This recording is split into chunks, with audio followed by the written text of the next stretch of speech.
Bienvenidos a un nuevo ciclo de conferencias de la Fundación Mutua Madrileña en colaboración con la Real Academia de Historia. Este año damos un salto a la historia moderna para conmemorar o recordar la rebelión comunera de 1520-1521, cuando se cumplen 500 años. Todavía, a pesar de todos los años que han pasado, este movimiento comunero permanece abierto al debate. Y esto es lo que pues nos van a contar hoy y nos van a explicar el profesor Ribot, que es el coordinador de este ciclo y que le agradecemos mucho que esté aquí hoy con nosotros. El profesor Luis Ribot es académico de la historia y él es el que va a ir presentando a nuestros diferentes conferenciantes, como el profesor Miguel Ángel Ladero Quesada y más tarde el profesor Carlos José Hernando Sánchez. Yo creo que lo mejor es que le cuente usted a nuestra audiencia un poco por qué abordamos este tema y nos presente a nuestro primer conferenciante. Y yo solo agradecerles muchísimo que con toda la circunstancia que estamos viviendo estén hoy aquí en Fundación Mutua Madrileña acompañándonos a todos.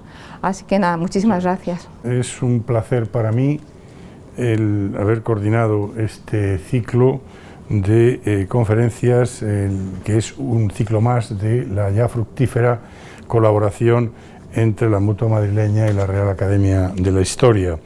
En este caso, un ciclo que se va a ocupar de un asunto en este momento de actualidad, puesto que se cumplen los 500 años del final de la rebelión comunera que se produjo en Castilla entre 1520 y 1521.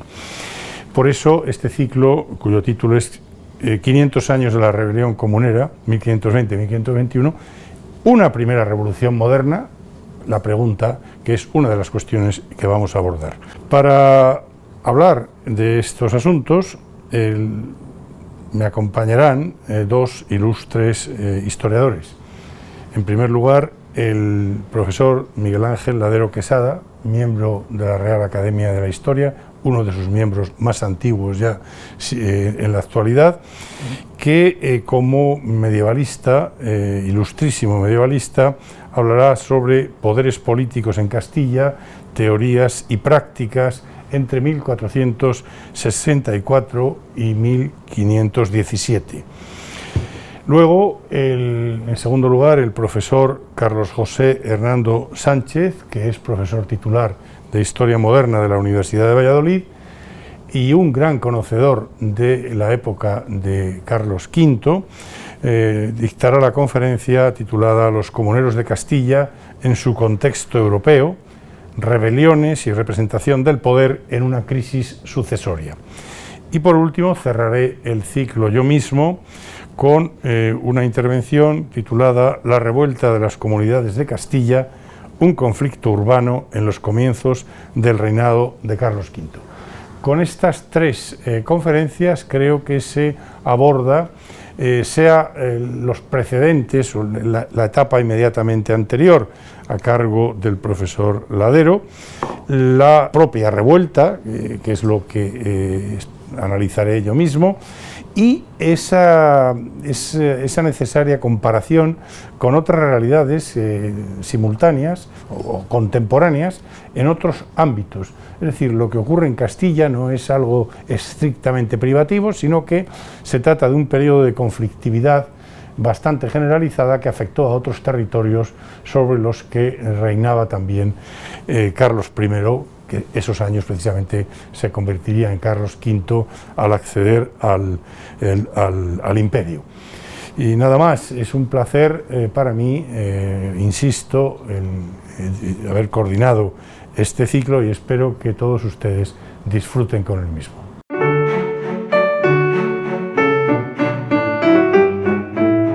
Es un honor para mí presentar al profesor Miguel Ángel Ladero Quesada, que además de ser historiador, comparte conmigo otra característica, es que ambos somos vallisoletanos. El profesor Ladero es probablemente el más prestigioso de nuestros medievalistas actuales, es doctor en Historia por la Universidad de Valladolid, la Facultad de Filosofía y Letras. Fue catedrático ya muy joven, en el año 1970, primero en la Universidad de La Laguna, después en la Universidad de Sevilla, y desde 1978 ha sido catedrático de Historia Medieval en la Universidad Complutense. Él es especialista en Historia de la Corona de Castilla durante los siglos XIII al XV y un autor prolífico. Piensen que ha publicado más de 400 libros y artículos de investigación y de síntesis, un centenar de artículos en enciclopedias especializadas y 200 prólogos y notas historiográficas. Ha dirigido 9 proyectos de investigación y 46 tesis doctorales. Creo que hay poca gente que ha dirigido más tesis. Entre las personas a quienes ha formado, la dirección de tesis doctorales es uno de los aspectos esenciales en la formación de una escuela.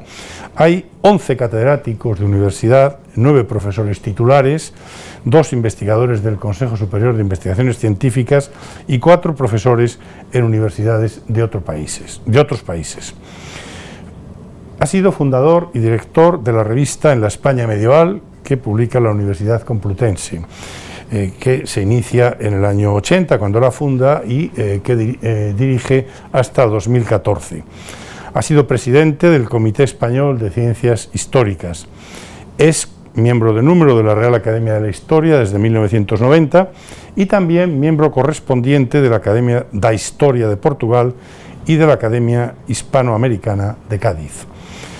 Miembro del Instituto Internazionale di Storia Economica Francesco Datini de Prato, en Italia, y de la Comisión Internacional para la Historia de las Ciudades. Es doctor honoris causa por las universidades de La Laguna, de Tenerife, de la de Cádiz y de la de Huelva.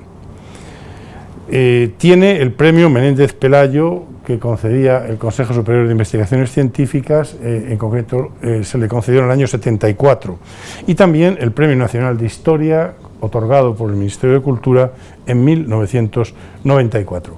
El año 2019 recibió el Premio Órdenes Españolas, premio prestigioso de reciente creación que se da a historiadores distinguidos con una larguísima trayectoria en sus espaldas. Y entre sus condecoraciones, ya para concluir, figuran las palmas académicas de Francia y la encomienda con placa de la Orden de Isabel la Católica de España. Ven ustedes con esta presentación la categoría indudable del profesor que va a dictarnos la primera conferencia del ciclo. Las comunidades de Castilla en 1520 y 1521 fueron un suceso singular, irrepetible en sus motivaciones inmediatas, en las circunstancias de su desarrollo, en las formas concretas que adoptó y, claro está, en sus participantes. Sin embargo, las comunidades no surgieron de la nada, ni fueron solo el fruto de un enfrentamiento político agudo y pasajero, sino que se entienden mucho mejor mediante el conocimiento de las ideas y estructuras políticos sociales que se habían ido formando en Castilla a lo largo de la Baja Edad Media, y a partir de ellas teniendo presentes las prácticas y las circunstancias del ejercicio del poder en los decenios que precedieron a las comunidades. Y en esta conferencia lo que pretendo es explicar algo sobre tales ideas, estructuras, coyunturas y prácticas políticas, así como establecer vínculos o enlaces con lo que sucedió en las comunidades. Y para conseguirlo, o para intentar conseguirlo, me referiré al complejo juego de relaciones entre los poderes presentes en el escenario político castellano: la monarquía, la Iglesia, la alta nobleza y los gobiernos municipales de las ciudades del reino. Es una conferencia más conceptual que narrativa, y por ello me veo en la necesidad de seguir de una manera bastante estricta un guión escrito. Les ruego que me disculpen por la falta de espontaneidad que esto pueda provocar o parecer. Comenzaremos por la monarquía. Los 3 elementos que configuraban el reino como ámbito de poder político eran sus habitantes, que tenían la consideración de naturales, así se decía, naturales de Castilla. segundo, el territorio en el que vivían, y tercero, la monarquía como cúspide del sistema, titular de los instrumentos generales y más importantes de ejercicio del poder, cabeza de lo que se llamaba el cuerpo místico del reino, o, dicho de otra manera, cabeza de una res pública, cosa pública, en cuyo seno se ordenaban y jerarquizaban todos los demás poderes institucionales y también fácticos presentes en la universitas o communitas regni, que la palabra comunidad es simplemente la traducción del término latino universitas, comunitas, que se venía utilizando para referirse a los conjuntos políticos o de otro tipo desde el siglo XII por lo menos. El oficio, el ministerium, como se decía también en latín, el oficium del rey, que ejercía el poder monárquico, tenía fundamentos religiosos. Todo poder viene de Dios, se admitía, y por lo tanto el rey lo era por la gracia de Dios, para ejercer como vicario suyo. Leemos en la segunda de las 7 partidas de Alfonso X, el rey está puesto sobre las gentes para mantenerlas en justicia y en verdad en cuanto a lo temporal, bien así como el emperador en su imperio, porque, se recuerda, el rey es emperador en su reino. Además, se aceptaba la doctrina política del derecho romano tardío, elaborado entre los siglos III y VI, que atribuía al príncipe, léase, al rey o al emperador, los siguientes atributos. Primero, la maioritas o maiestas de su poder político sobre el reino. Segundo, la capacidad exclusiva de legislar, que es lo que se llamaba potestas iuris condendi, e incluso de no sujetarse, en casos extraordinarios, a las leyes escritas que él mismo o sus antecesores hubieran otorgado, aunque claro está, nunca podía ir en contra de la ley de Dios ni de su expresión en este mundo, que es la ley natural. En tercer lugar, correspondía al rey en exclusiva el ejercicio de los llamados regalia, que son, primero, la capacidad, ya lo he dicho, para dar y quitar leyes. Segundo, declarar guerra o paz.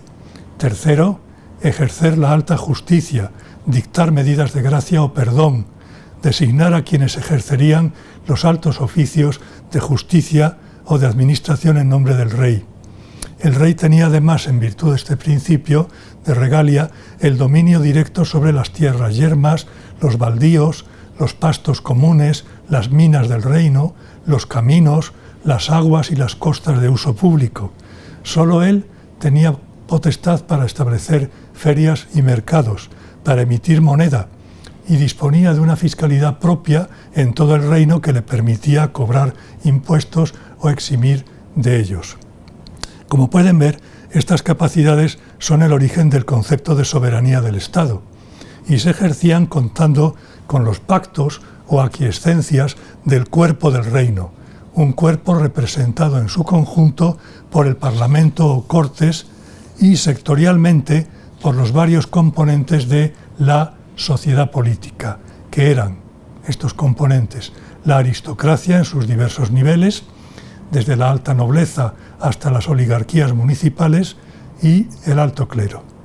Todos ellos, todos estos miembros de la sociedad política, disponían de sus propios ámbitos de poder y, en consecuencia, junto a los principios doctrinales de supremacía del poder real, se situaba también la convicción de que el ejercicio de los poderes concretos debía ser objeto de pactos más o menos estables y solemnes, expresados legalmente e incluso tácitos. Es lo que se dice en el léxico castellano del siglo XV, el contrato callado entre rey y reino. Especialmente eran necesarios estos pactos si se referían a principios básicos de derecho natural o ius gentium, derecho de gentes. El conjunto de tales pactos constituía lo que se llamaba los derechos del reino, los iura regni, y era precisamente esto, los iura regni, lo que se refrendaba en el juramento que el rey hacía ante las Cortes al comenzar su reinado, y lo que hacían también las Cortes al reconocer al heredero del trono como tal. Bueno, pues el rey que actuaba contra los iura regni reconocidos legalmente, en lugar de administrar justicia y paz promoviendo el bien común, o bien el rey que por su mal gobierno ponía en peligro la integridad del reino y de su territorio al no defenderlo, o bien era un tirano o bien era un inútil, rex inutilis, que en latín siempre queda mejor. En ambos casos, tirano o inútil, podía ser lícito el derecho de resistencia e incluso la revuelta para deponerlo, porque en definitiva no se puede perder de vista que la comunidad de habitantes, el cuerpo del reino, era quien hacía posible la existencia misma de la res pública y que al darse una forma de gobierno, en este caso la monarquía, constituye su realidad histórica como tal, poder. Traslada el propio poder de la comunidad a la monarquía, pero con limitaciones. Esto es un principio también de derecho romano tardío, la llamada lex regia, según la cual la raíz del poder, el fundamento del poder es siempre el pueblo, ni siquiera el rey por mucho poder que tenga. El rey es ya un poder delegado. Ahora, delegado en términos amplísimos, pero con limitaciones. Como recordaba un franciscano catalán de finales del siglo XIV, Francesc Eiximenis, traducido Francisco Jiménez, jamás las comunidades dieron la potestad absolutamente sobre sí mismas a nadie, sino con ciertos pactos y leyes, y siguiendo o sirviendo un principio supremo, un principio fundamental de conservación, que es la llamada salus populi. Salus populi, reza el derecho romano, maxima les esto, es decir, la salud, la salvación, la existencia misma del pueblo es la máxima ley. En conclusión, aunque los poderes de la institución monárquica eran muchos y superiores, su ejercicio tenía límites. Así lo recordaba también el portugués Álvaro Pelayo en la Castilla de Alfonso XI a mediados del siglo XIV, al escribir, lo traduzco: los reyes no son propietarios del reino, son sus defensores, sus administradores y, si llega el caso, sus aumentadores. Es decir, hay un repertorio de ideas, y no tanto, pero también de procedimientos, para limitar el poder real o para oponerse a él si se considera tiránico o abusivo. Y en esta conferencia lo que voy a procurar es explicar en términos muy sencillos cómo fueron las relaciones de los otros poderes políticos con el poder superior de la monarquía. Principalmente los elementos de avenencia o de tensión, lo que llamaríamos el consenso o el conflicto, porque estos elementos configuraron, por una parte, los equilibrios y las rupturas de cada momento, y por otra, a más largo plazo, las tendencias y las formas del orden político predominantes en la Castilla de las comunidades y que nos permitirían entender mejor el desarrollo de estas. Empezaré por la Iglesia, pero teniendo en cuenta que aquí me refiero a la Iglesia de aquellos tiempos en sus aspectos como poder temporal, no en los específicamente religiosos. Pues bien, el pontificado medieval, todos lo sabemos, se organizó como una monarquía universal, con capacidades legislativas y de intervención en la organización y en las rentas de todas las iglesias europeas, cada cual en torno a su obispo. Y para ello, el pontificado utilizaba los diversos órganos de la administración papal que se perfeccionaron mucho en el siglo XIV, durante la época en la que los papas residieron no en Roma, sino en Aviñón, en territorio entonces imperial, hoy inserto dentro de Francia. Pero ocurrió que después, el cisma pontificio, entre 1378 y 1417, propició el aumento de las intervenciones de los reyes tendentes a conseguir lo que se ha llamado la integración eclesiástica en el aparato político de la monarquía, la imposición de la soberanía monárquica sobre las estructuras eclesiales del reino. ¿Cómo lo hacían o cómo pretendían hacerlo? Pues basándose en la consideración de los monarcas como protectores de la Iglesia y de los clérigos que eran, no lo olvidemos, naturales de sus reinos, protectores en cuanto a lo temporal, sin intervenir en cuestiones doctrinales, sacramentales y también sin alterar, sin atacar la libertas, es decir, el fuero legal propio de los eclesiásticos. Es verdad que estos argumentos que acabo de indicarles se utilizaban en Castilla por lo menos desde tiempos de Alfonso X, en la segunda mitad del siglo XIII, pero también es cierto que lo nuevo es su efectividad a fines del siglo XV, en tiempo de los reyes católicos y en varios aspectos principales. Solo mencionaré tres. Primero, los reyes querían conseguir que su suplicación, la suplicación regia de candidato a obispo, fuera preceptiva antes de su designación por el Papa. El Papa nombraba obispos para cubrir las sedes vacantes, pero debía hacerlo, según el criterio regio, a favor de los candidatos o de algunos de los candidatos que ellos proponían. Se estaba abriendo camino en la realidad de lo que conocemos como patronato real. El patronato real obligaba al Papa a aceptar los candidatos a obispo propuestos por los monarcas. Los reyes católicos tuvieron ya ese patronato real sobre las iglesias de Granada, Canarias y las Indias, incipiente, Santo Domingo, pero Carlos I conseguiría el patronato real universal en 1523, precisamente de manos del Papa Adriano VI, que era su antiguo preceptor, Adriano de Utrecht. Segundo punto, conseguir la administración perpetua de los maestrazgos de las órdenes militares de Santiago, Calatrava y Alcántara. Esto lo consiguieron los reyes católicos y así se hicieron con el control de los inmensos señoríos que las órdenes tenían en las cuencas del Tajo y del Guadiana y con el control de su capacidad militar y de su propio prestigio social.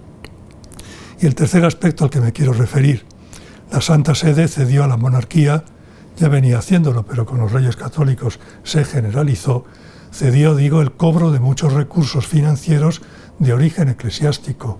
Los reyes cobraron las tercias reales, que eran las 2/9 partes del diezmo eclesiástico, y el diezmo eclesiástico era una especie de impuesto territorial que gravaba todas las cosechas. Cedieron también décimas o subsidios sobre la renta de las instituciones eclesiásticas que otorgaban al rey el 10% de lo que significaban cada cierto tiempo.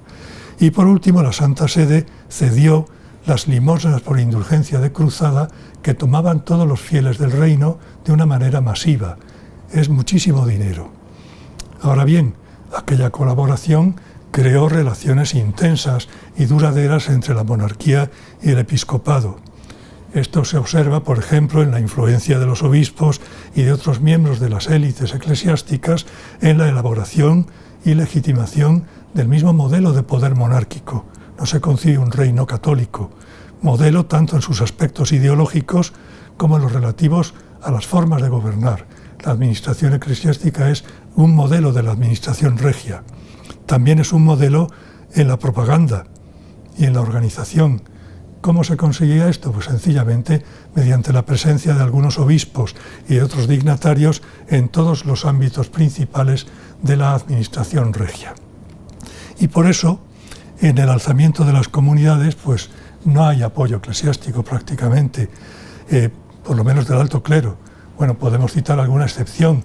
El obispo de Jaén, Diego Ramírez de Villaescusa, vino a Tordesillas a acompañar a la reina Juana, pero da la sensación de que vino más a cuidarla y a protegerla que no a ponerse al frente de las comunidades. O tenemos el caso de Antonio de Acuña. Acuña era un personaje atípico porque había conseguido ser obispo de Zamora en 1507 directamente en Roma, sin la breve presentación y acuerdo del rey. Eso en lo que se refiere a los obispos. Los cabildos catedralicios de canónigos tampoco fueron procomuneros. Podemos exceptuar la inquietud que hubo en algunos de estos cabildos, sobre todo el de Toledo, porque se vio inundado con intromisiones y nombramientos de personajes absentistas en el periodo de tiempo que va de 1518 a 1520, y porque a Cisneros le sucedió como arzobispo de Toledo una hechura del rey Carlos I. En realidad, solo algunos frailes dominicos y franciscanos, predicadores de una religiosidad más radical y teñida de crítica social, participaron o animaron un movimiento, el comunero, que consideraban más afín, más cercano a su idea de control o reparto social del poder. Pero en esto tampoco hay ninguna novedad. Lo que hacían aquellos predicadores era seguir el modelo de Savonarola, que había predicado en Florencia a fines del siglo XV y había revuelto políticamente la ciudad durante algunos años. Es un tipo, una forma de predicar sumamente, como diríamos, que excita la revuelta, agita las mentes, pero que más allá de eso no tiene propuestas de acción concretas. Es el método que había aplicado Fray Ambrosio Montesinos en la Española en 1511 al acusar en un sermón público de depredadores y abusadores a los colonos castellanos contra o frente a los indios. Resulta emocionalmente muy eficaz, pero no es un programa político estructurado lo que el predicador lanza, es solo una idea. Bueno, paso ya a la alta nobleza. La participación nobiliaria en los cambios políticos y en la elaboración de formas nuevas de poder que sustentaran su dominio social fue un proceso muy complejo, un proceso que se desarrolló durante más de 2 siglos, entre la revuelta de 1272 contra Alfonso X hasta la época de los Reyes Católicos. Y es un proceso que tiene un momento central y decisivo en sus consecuencias que corresponde a los reinados de Alfonso XI, Pedro I y Enrique II, entre 1325 y 1375.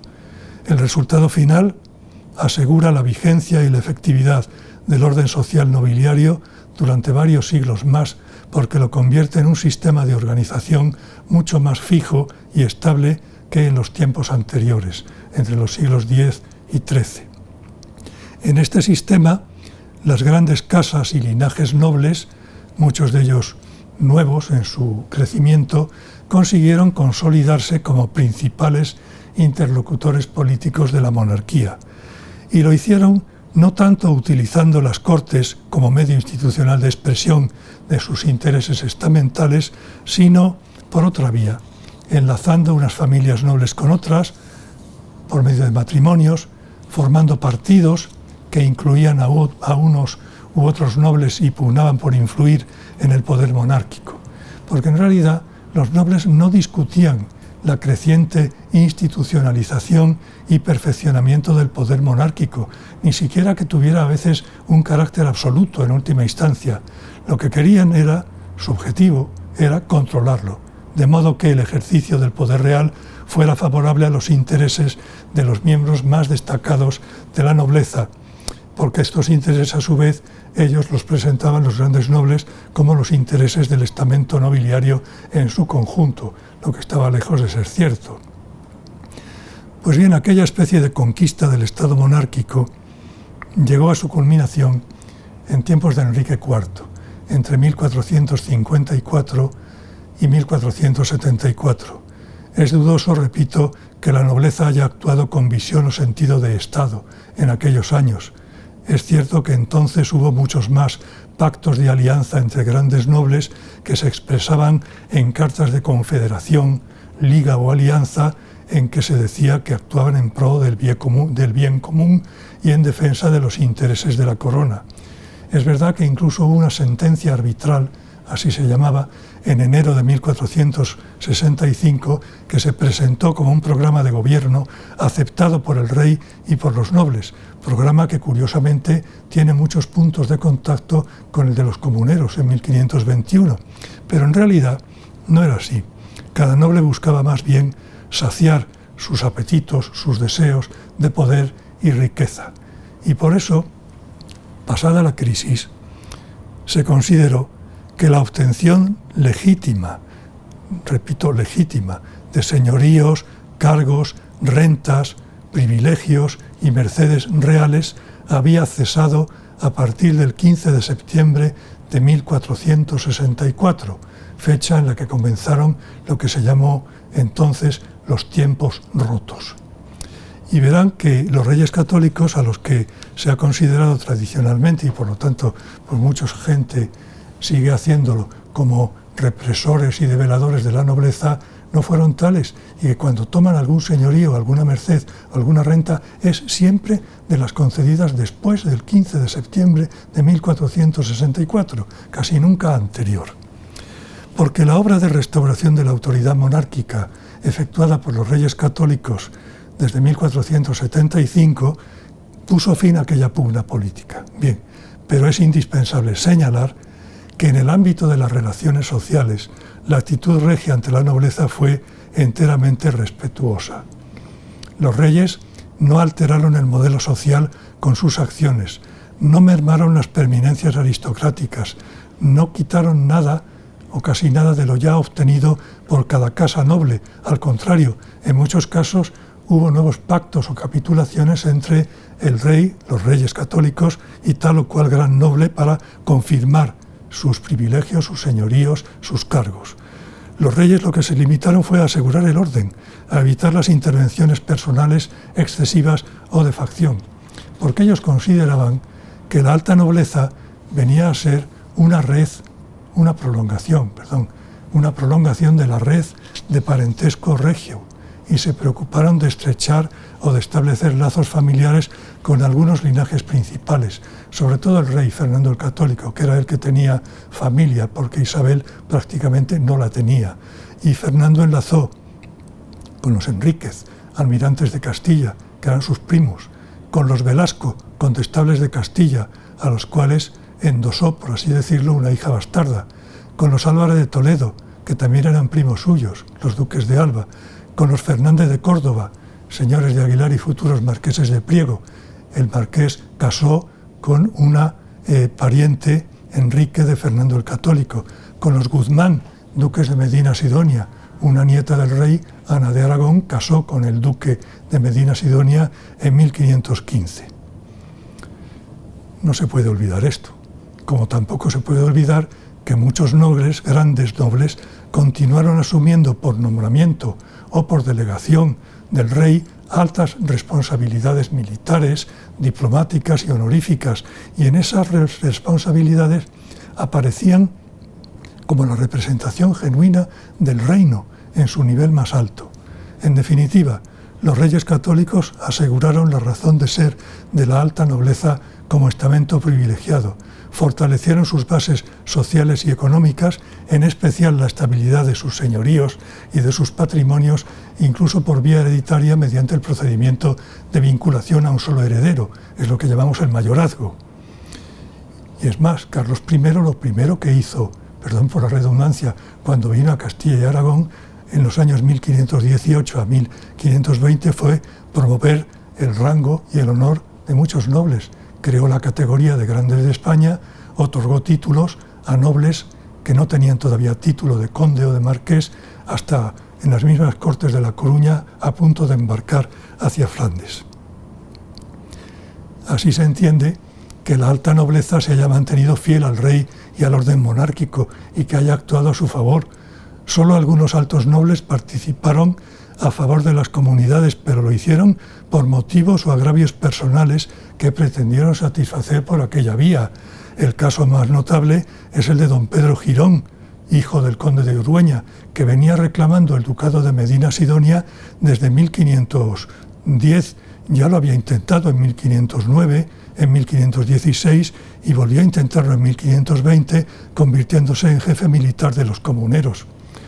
En otros casos, en cambio, miembros de la alta nobleza contribuyeron a que ciudades principales se mantuvieran al margen de las comunidades.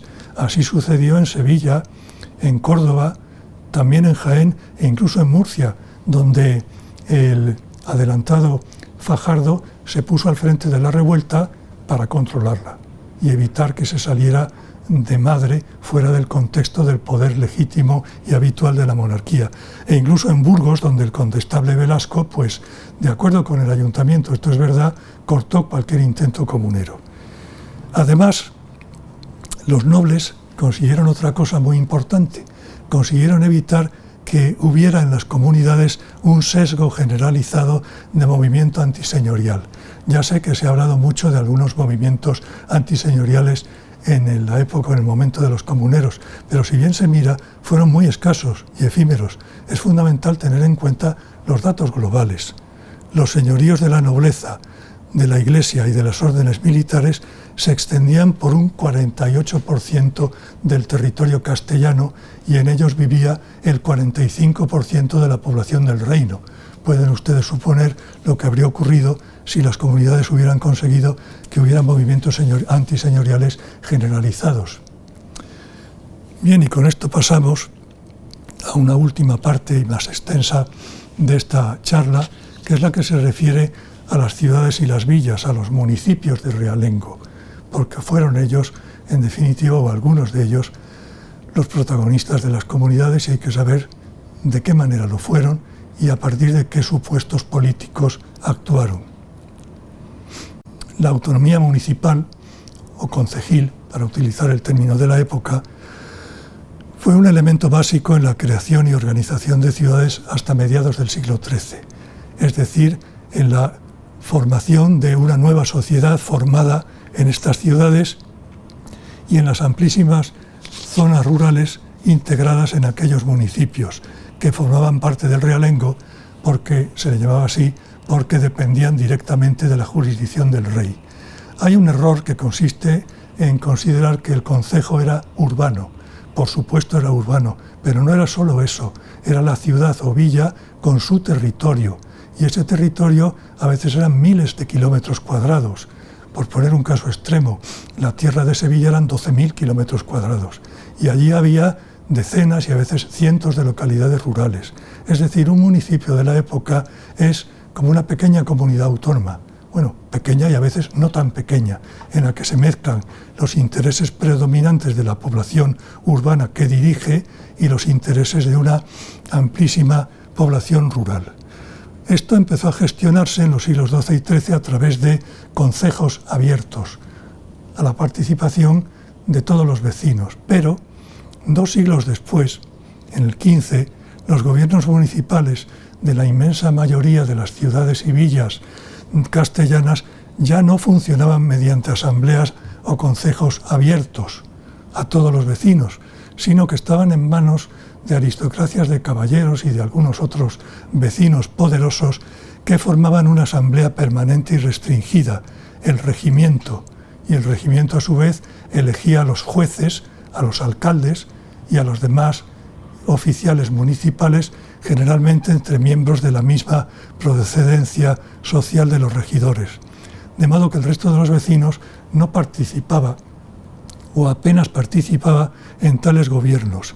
Y además sucedía que algunos linajes de alta nobleza que vivían en las ciudades, no en el campo, que a menudo nos imaginamos a los nobles viviendo en castillos en medio del campo, eso es falso.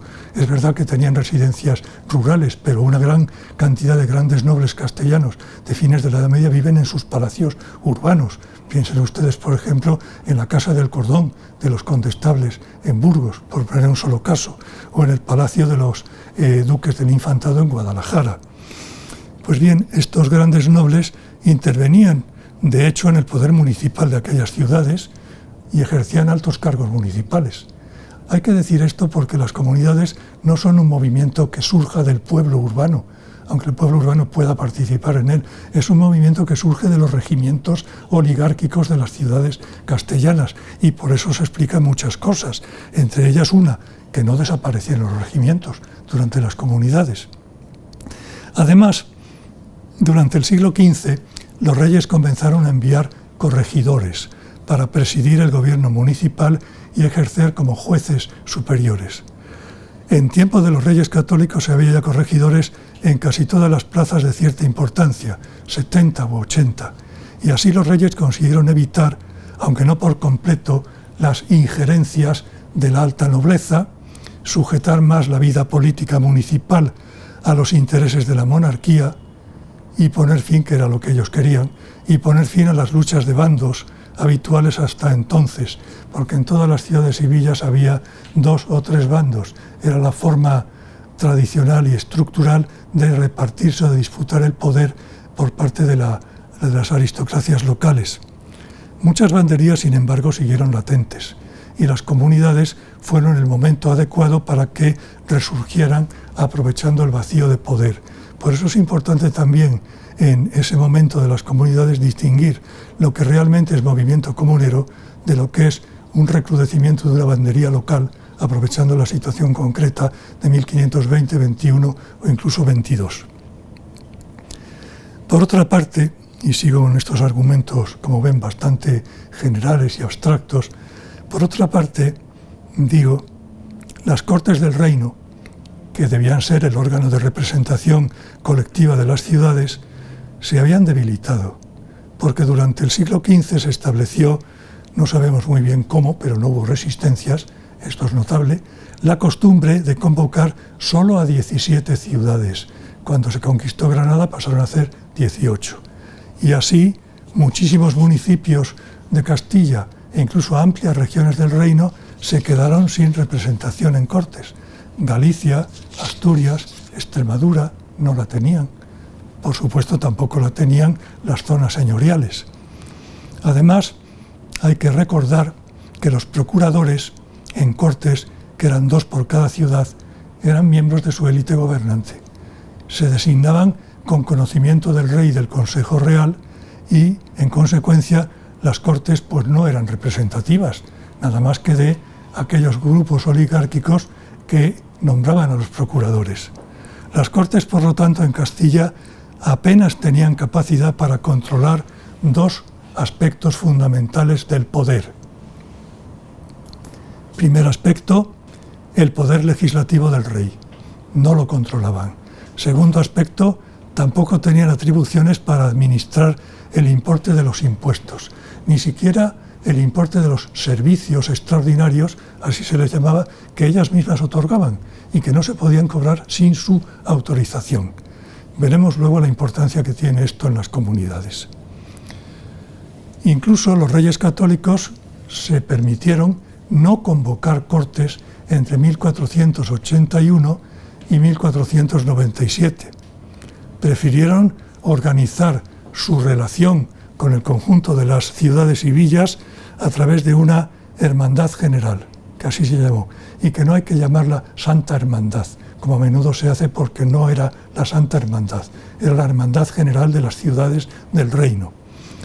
Esta hermandad tenía asambleas anuales y en ellas se otorgaban las contribuciones, que así se llamaron, que luego los reyes empleaban para pagar los recursos militares que necesitaban para sus empresas. Así se pagó en buena parte, por ejemplo, la conquista de Granada, con las contribuciones de la hermandad. Ahora bien, la hermandad no nace de la nada. Las hermandades tenían ya una larga historia, desde finales del siglo XIII, y se habían formado en momentos críticos, como respuesta a la necesidad de pacificar el reino frente o contra abusos e ilegalidades, y de mejorar su gobierno. Había habido hermandades entre 1282 y 1325, pero después los reyes prescindieron por completo de ellas, porque eran muy peligrosas políticamente para su poder, hasta que durante la Guerra Civil de 1465 reaparecieron espontáneamente con el argumento de defender a Enrique IV contra los nobles en rebeldía. Todos han oído hablar de la Santa Irmandade gallega de esos años, pero la Hermandad gallega fue solo un aspecto de las hermandades castellanas que se organizaron en aquellos mismos años. Es la más conocida, no obstante, porque llevó a cabo muchas más acciones de revuelta y de ejercicio del poder.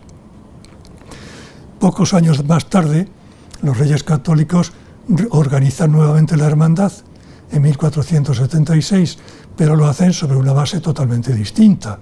Lo hacen controlando la institución. Ahora bien, era inevitable que en las asambleas anuales se plantearan cuestiones básicas del orden político. Por ejemplo, son siempre los 2 caballos de batalla: cómo establecer y repartir las contribuciones fiscales extraordinarias, y en segundo lugar, cómo se organizaba y se repartía la obligación militar del vecindario, qué armas debían tener los vecinos, qué vecinos debían ser movilizados cuando fuera necesario. 2 aspectos, fiscal y militar. Pues bien, al cabo, los reyes católicos debieron entender que a largo plazo o en momentos de crisis la hermandad general podía acumular demasiados poderes, podía actuar como representante de la comunidad del reino, podía autoconvocarse, en pocas palabras. Y en 1498 suprimieron las funciones militares y hacendísticas de la Hermandad General y sus asambleas, y volvieron a reunir cortes. Vean que digo que suprimieron sus funciones militares y hacendísticas y sus asambleas. Lo que no suspendieron fue el aparato policial que las hermandades tenían a escala local. Ese siguió funcionando. Los que hayan leído el Quijote recordarán el famoso episodio que tuvo el caballero andante con los cuadrilleros de la hermandad en uno de los capítulos del libro. Es decir, la hermandad policial a escala local, esa no desapareció. El resto sí. Vuelven a reunir cortes desde 1498, pero ocurre una cosa estructuralmente inevitable. Los reyes no podían alterar los equilibrios sobre los que se fundaba la relación entre poderes. Y no podían, entre otros motivos, porque ellos, los reyes, no disponían de recursos propios para hacerse cargo de ámbitos administrativos que correspondían a los poderes municipales. Y por eso, desde 1495-98, buscaron mantener esos equilibrios, pero en un nivel distinto, que les resultara más favorable a los intereses monárquicos. Y eso importa porque en el fondo estamos ya ante los argumentos de disputa que se van a plantear en las comunidades. ¿Cómo se mantienen estos equilibrios militares y fiscales? Pues bien, en primer lugar, los reyes dictan normas sobre el armamento que debían tener los vecinos, diferentes según su riqueza, mayor riqueza, más armamento y más complejo, incluso caballo de guerra, y sobre el porcentaje del vecindario que sería movilizado en caso de guerra en el interior del reino, un 10% de los vecinos. Y el segundo equilibrio es fijar las obligaciones fiscales, en este caso las referidas al principal impuesto ordinario de la monarquía, que era la alcabala, un impuesto indirecto sobre las compraventas. Y hay que recordar que la alcabala empezó siendo un impuesto extraordinario que votaban las Cortes, hasta que Enrique III, hacia 1400, declaró que pasaba a ser ordinario. Y nadie protestó. Esto es lo que resulta más incomprensible, pero la gente se acordaba de eso.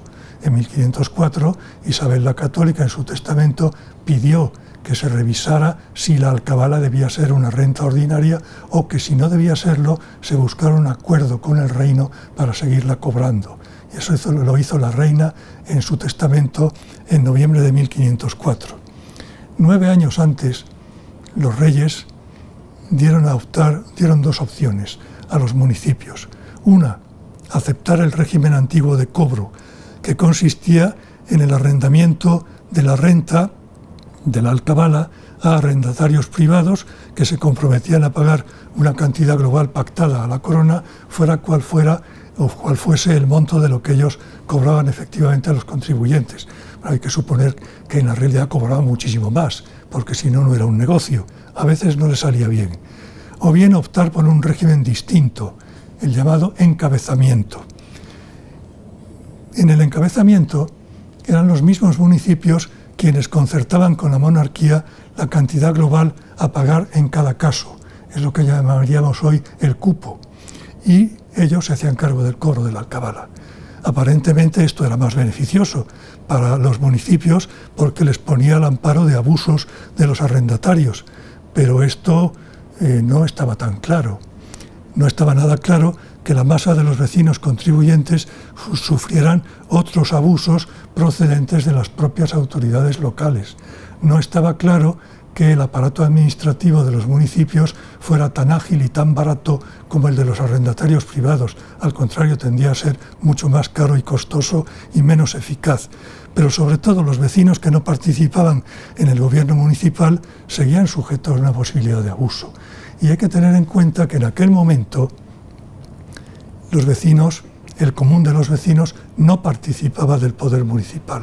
Lo más que intentaron los reyes católicos, y fracasaron, fue que en cada regimiento o en cada asamblea hubiera un procurador, un personero del común, con voz pero sin voto, o sea, era el convidado de piedra. Eso sí, podía luego elevar quejas, peticiones, memoriales, pero uno frente a 20 y tantos y sin voto. Bien, antes de seguir el hilo cronológico y acercarnos ya al final de la charla, querría introducir otro elemento en el que muchos autores que han teorizado sobre las comunidades hacen especial hincapié. Es este. hay que preguntarse sobre el grado, los contenidos de la conciencia política de ese común del vecindario urbano e incluso del vecindario rural, que no tenía parte en el gobierno, pero que de una u otra manera acabó participando en los movimientos comuneros de los años, en los sucesos de los años 1520-1521.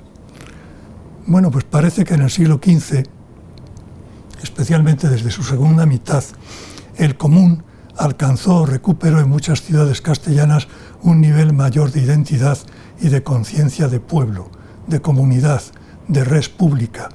A menudo lo consiguió por inspiración de vecinos, que son los llamados medianos, lo cual tampoco es una novedad. Son los medii de los textos latinos desde la Alta Edad Media y corresponden a la división que hizo Aristóteles entre tres tipos de ciudadanos: los optimates, los medii o mediocres y los inferiores. Pues bien, estos medianos tenían alguna mayor capacidad económica o profesional, eran mercaderes, financieros, artesanos, a veces caballeros o hidalgos de poco poder económico, pero tenían conciencia y aspiraciones políticas y les habría gustado participar de una u otra forma en el poder municipal. Se ha señalado la importancia que tuvo en esta toma de conciencia, ya lo he indicado, la difusión de ideas sobre la participación política gracias al estudio de un texto fundamental que se tradujo al latín en el último cuarto del siglo XIII. Es la Política de Aristóteles, que luego fue comentada por muchísimos juristas de los siglos XIV y XV, sobre todo en Italia. Por ejemplo, Ptolomeo de Lucca distinguía hacia 1325 entre lo que él llamaba gobierno regio y gobierno político. El gobierno regio era el gobierno autoritario, solo del rey. El gobierno político era un gobierno participado entre el rey y las asambleas representativas del reino. Esta idea de Ptolomeo de Lucca la recogieron después muchos autores, por ejemplo, John Fortescue en Inglaterra a finales del siglo XV. Es un lugar común. Hay que tener en cuenta todos los lugares comunes porque a veces hay especialistas que piensan que han descubierto algo nuevo y lo que están es descubriendo el Mediterráneo. No había nada nuevo, nada revolucionario en Ptolomeo de Lucca, como tampoco en Bartolo de Sassoferrato o en Baldo de Ubaldis o en el ya citado francés Ximenis en Valencia a finales del siglo XIV, o en la Castilla del XV en Alfonso de Madrigal, el Tostado, que escribe un tratadito de óptima política, o en un autor que se ha descubierto no hace mucho, Fernando de Roa, maestro salmantino que murió en 1502 y que escribió unos comentarios a la política de Aristóteles que efectivamente leyeron algunos comuneros. ¿Qué hay de nuevo en esto? Nada. Lo nuevo puede ser el intento de aplicación, no la teoría en sí. Por eso algunos piensan que las comunidades no fueron la primera revolución moderna. Lo evidente es que se inspiraron en ideas de la Baja Edad Media. A estas ideas se añaden otras. Son las ideas propias del humanismo florentino del siglo XV sobre lo que se llamó el patriotismo cívico, cultivado por autores como Leonardo Bruni, o sobre la ciudad ideal dueña de su destino político, civitas sivi princeps. Este principio, la ciudad príncipe de sí misma, es también propio del derecho romano tardío, pero hay que darse cuenta de que esto era posible en Italia, en la Italia de las ciudades-estado, pero en Castilla no, porque cada municipio era un subsistema menor, englobado en un sistema común que era el reino.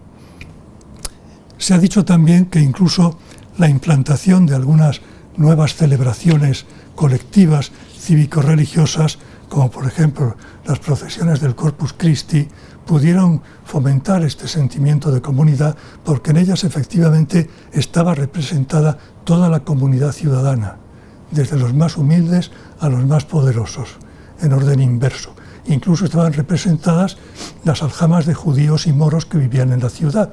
Eran los primeros que desfilaban en la procesión, paradójicamente, que en una procesión cristiana y dedicada a celebrar el misterio máximo de la fe cristiana, que es la encarnación y el cuerpo de Cristo, la encabecen los judíos y los musulmanes, que viven en la ciudad respectiva. Pero, en fin, la vida social a veces es pura paradoja. Bueno, continuó. Perdonen por esta incursión en lo indecible. Influyó todo esto que acabo de exponerles en los comuneros. Efectivamente, en algunos comuneros intelectuales, incluso formados en Italia, como Gonzalo de Ayora o Hernán Núñez de Toledo, sí. Y el caso de Hernán Núñez de Toledo es muy significativo, porque había sido el preceptor de los hijos del conde de Tendilla, y una de las hijas del conde de Tendilla era doña María Pacheco, la gran comunera toledana. Así que sí, alguna influencia tuvo, pero, a mi modo de ver, estaba mucho más cerca otra cosa, que creo que no se ha tenido suficientemente en cuenta, y si ha sido así, que me perdonen mis oyentes, y es el ejemplo de las Cortes y municipios de la Corona de Aragón, y el distinto reparto y equilibrio de poderes que tenían con el rey mediante la aplicación de un principio contractual o pactista. Un principio que se expresaba en la práctica, sobre todo en dos aspectos fundamentales. Primero, el rey legislaba ante las Cortes y con su refrendo, solo así. Es decir, el poder legislativo, la potestas iuris condendi, era del rey, pero ante las Cortes y con ellas. Segundo aspecto, las Cortes controlaban tanto el cobro de los principales ingresos como su gasto, a través de una comisión permanente llamada Generalidad. Es decir, nada de contrato callado a la castellana, un contrato callado que no sujetaba a pactos concretos la voluntad política del rey y que, por lo tanto, a la hora de la verdad, era papel mojado. Que me perdonen quienes no piensen así. En Aragón no era así, y el modelo estaba al lado.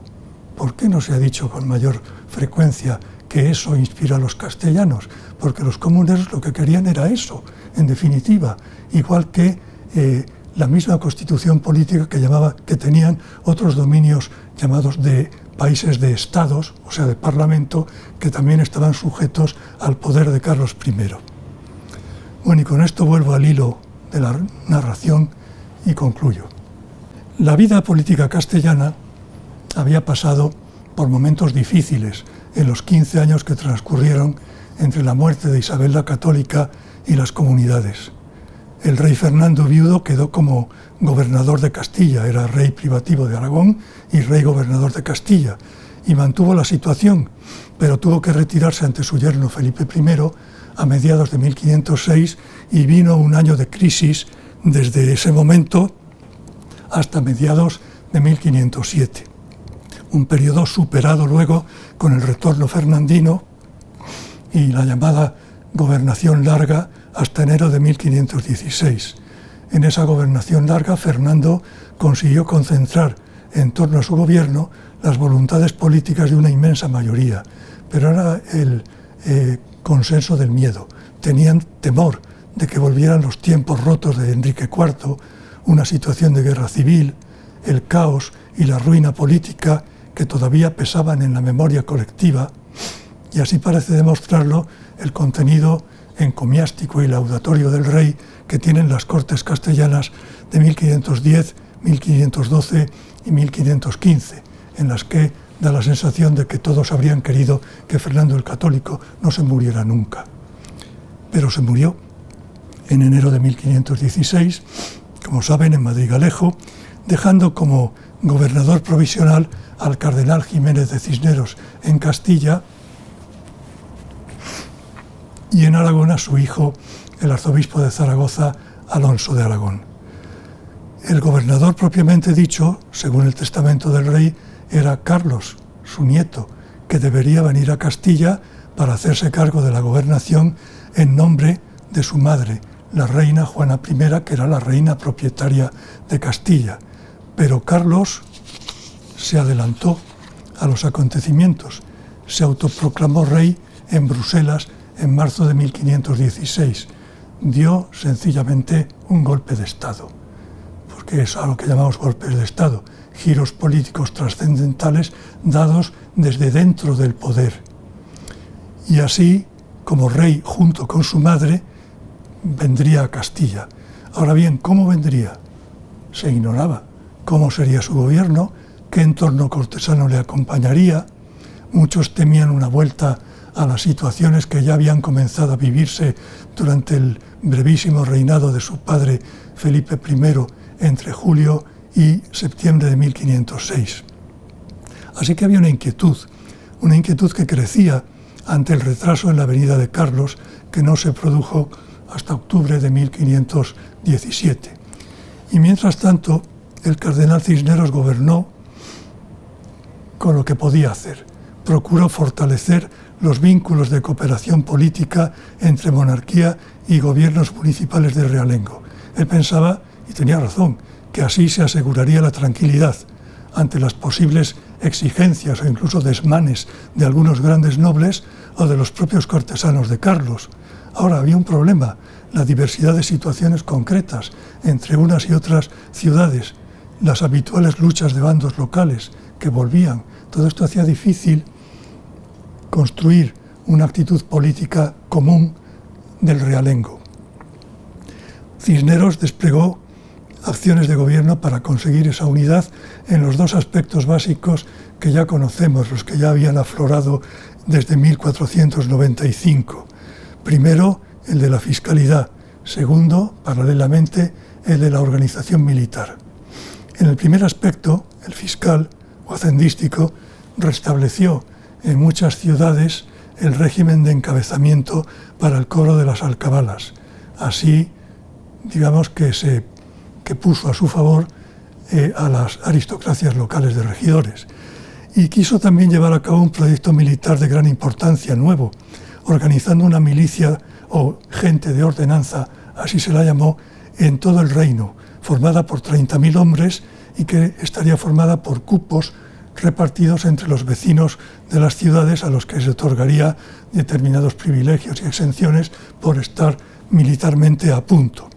Y los reclutamientos, en efecto, comenzaron en junio de 1516, pero tropezaron con resistencias de las autoridades municipales en algunas ciudades, en Burgos y en especial en Valladolid. Ahora resistencias que estaban apoyadas por grandes nobles, en Valladolid claramente por el almirante Enríquez y en Burgos por el condestable Velasco. De modo que el proyecto solo se llevó a cabo en algunas partes y quedó en suspenso hasta conocer la decisión de Carlos, y Carlos lo suprimió por completo a comienzos de 1518. Es probable que algunos nobles, ya les he indicado Enríquez, Velasco y los propios cortesanos de Carlos en Bruselas, percibieran el riesgo que una milicia ciudadana permanente y bien organizada podía suponer para el poder real. En efecto, cronistas posteriores de Carlos V afirmaron que si esta gente de ordenanza hubiera estado realmente organizada, las comunidades podrían haber tenido un sesgo muy diferente al que tuvieron porque habrían dispuesto de un ejército, propiamente dicho. También los grandes nobles eran contrarios a esta milicia ciudadana porque eran titulares de los señoríos de los que a menudo usurpaban tierras y aprovechamientos agrarios y ejercían otros abusos sobre los concejos de realengo vecinos, de manera que les interesaba que estos concejos estuvieran inermes. Para concluir, les indicaré otra muestra de la clarividencia política de Cisneros. Cuando Burgos quiso promover unas cortes extraordinarias entre febrero y junio de 1517 ante el insoportable retraso en la venida de Carlos I, el cardenal frenó el intento. Era irregular. En tiempo de gobernación no se pueden convocar cortes y además era imprevisible en sus consecuencias.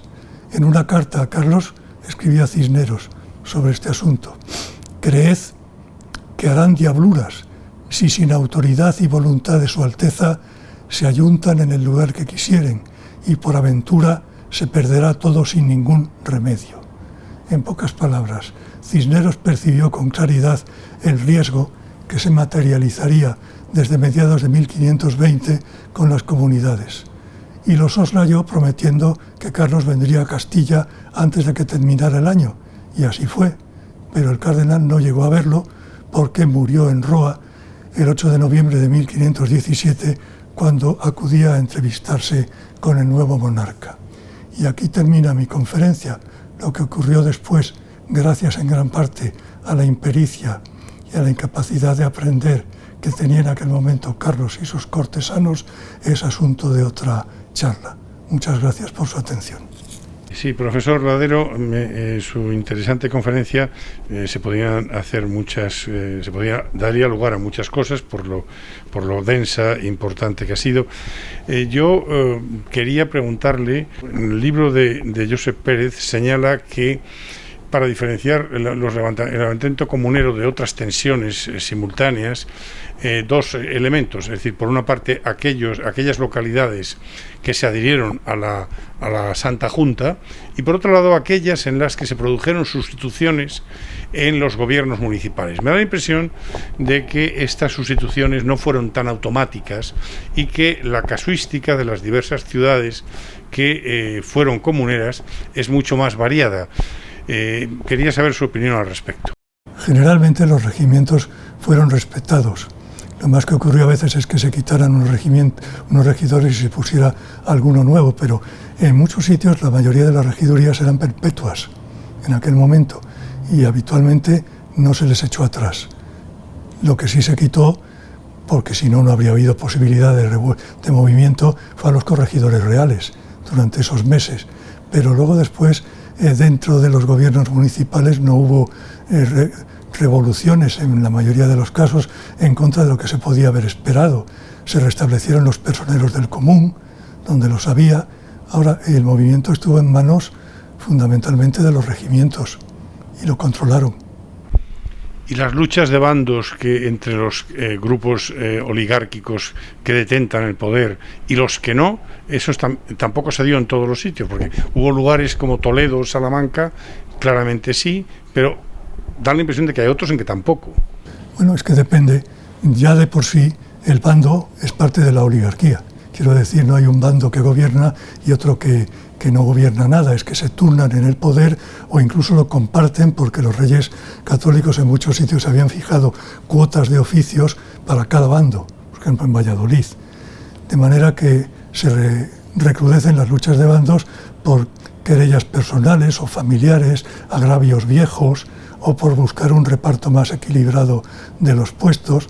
La casuística es muy variada, incluso hay sitios, por ejemplo Murcia, donde el adelantado Fajardo se pone al frente del bando dominante, pero no para desarrollar el movimiento comunero, sino para impedir que se desarrolle, aunque se hace pasar, por así decirlo, por procomunero. La explicación, esto explica que después no sufra ningún castigo, sino por el contrario, que se le mantenga en todos sus cargos y privilegios al frente del municipio y del reino de Murcia. En Sevilla, por ejemplo, vuelve a haber bandos, los de siempre, el del duque de Medina Sidonia y el mucho más débil en aquel momento del duque de Arcos, apoyado por don Pedro Girón.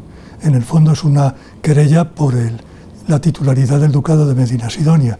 Vence rápidamente la duquesa de Medina Sidonia, Ana de Aragón, el duque de Arcos se tiene que ir de Sevilla y don Pedro Girón entonces emigra a la meseta para ponerse al frente del ejército comunero. Es decir, en cada caso hay que hacer, yo diría, una operación fina de análisis político, sin perder de vista el conjunto, pero no empeñarse en que en todas partes pasa lo mismo de la misma manera, porque así no se llega a una visión más rica en matices de la situación.